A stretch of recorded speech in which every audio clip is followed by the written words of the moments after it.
Hi, I'm Hafsa Qureshi, and today I have the absolute pleasure of introducing my good friend, Iris Trenthem. She is probably the funniest and realest person I know. I enjoy spending my time with her in our finance class, where she almost always has something witty to say.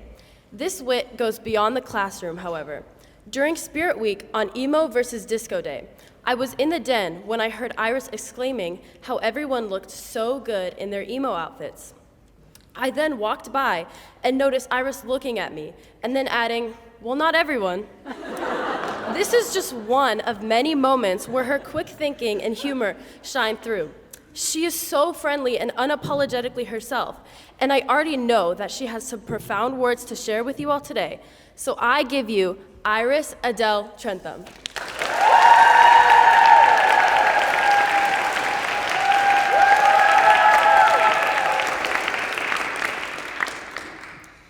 For as long as I can remember, I've thought of myself as awkward, self-conscious, the kind of person who always feels a little out of place, like everyone else got a handbook I somehow missed. For a long time, I blamed my unhappiness on that feeling, on other people, on my environment, on the idea that I just didn't fit. And that was a good enough explanation for me at the time. Growing up, I didn't care much about how I looked.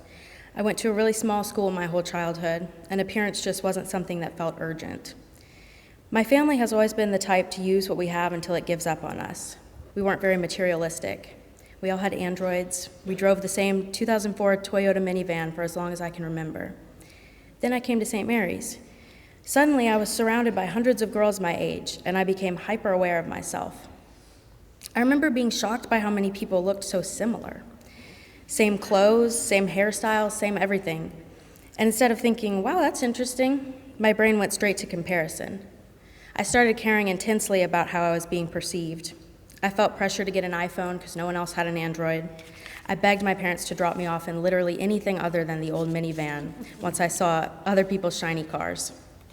I became obsessed with whether I was doing things right. And that obsession became sort of crippling. I couldn't just have fun. I couldn't relax. I couldn't stop monitoring myself.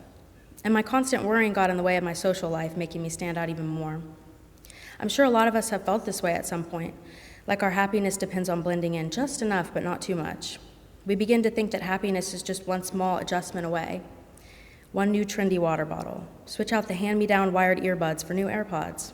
Black or navy leggings. Maybe I should roll my skirt up one more time. But trends wax and wane, and the iris underneath what she adorns herself with sits steadfast. That realization, though, came slowly. It meant speaking up, trying, and showing up even when I felt awkward. A few years ago, my dad wrote to me, "I love thinking about what you will become. It is a joyful suspense." Those words reminded me that life isn't about fitting in perfectly. It's about growing, experimenting, and exploring who you can be. Now, I'm not here to say, don't worry, no one was judging you anyway, because that's not true. People notice things, people judge. That's human. But what I am here to say is this. Once you're able to separate your happiness from other random people's comfort with you, you become free. I'm still anxious about what people think of me, but not nearly as much. Not to the point where I'm too afraid to speak in class. Sorry, 9th grade English Harkness Circle, I know I brought our grade down. At some point, I stopped trying so hard to seem mysterious or nonchalant, and instead started just being honest. I learned I could say things like, "Hi, I'm Iris, I feel really awkward, and I'm going to push through anyway." And something surprising happened. I realized that the hardest part is almost just starting a conversation, and rarely do people leave you hanging. Even people in my grade who I barely talk to will answer my homework questions with a smile. No one ever screamed in horror at my 9th grade haircut, although honestly, that would have been justified. What I learned is that I was often the biggest thing holding myself back without even realizing it.